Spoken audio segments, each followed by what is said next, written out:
Okay, you said we're asking who can we trust with our lives? What type of COVID strategy do you think is necessary to restore consumer confidence?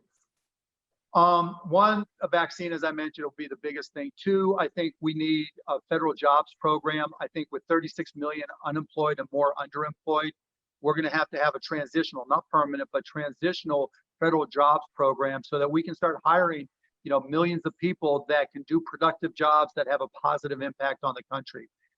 I'll start with tracking and tracing.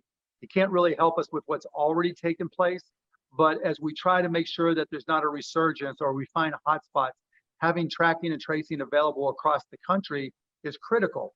And more importantly, it should be a federal program, because what we're finding now is that cities or counties or states are trying to do their own programs. That's not really all that beneficial because there's no standards to share data.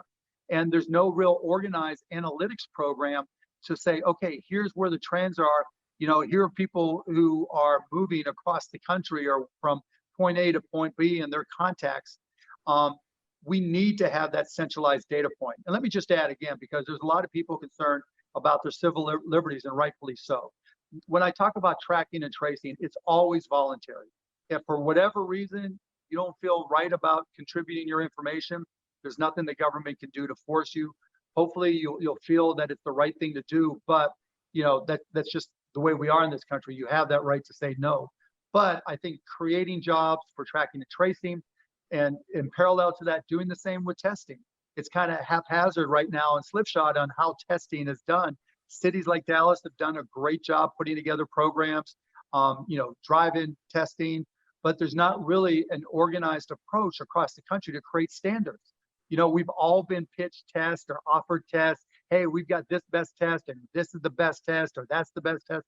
We really don't know which ones really are the best and which ones really work.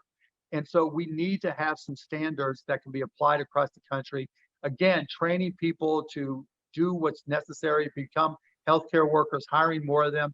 That hits on the unemployment and its productive job. And finally, because I can go on for days listing different things we could do as a country, I think we need to have support people for those who are vulnerable and have pre-existing conditions that can't live their lives the way they used to. And those people can not only support, those who are with compromised immunities or problems, but also the elderly, because the elderly is the fastest growing demographic in this country, and long-term care is going to be an ongoing problem. And so if we're able to create federal jobs programs so that, with millions of jobs created over the next 2 years, I think that begins to generate confidence and reduce the unemployment and really help improve the consumer side of the economy.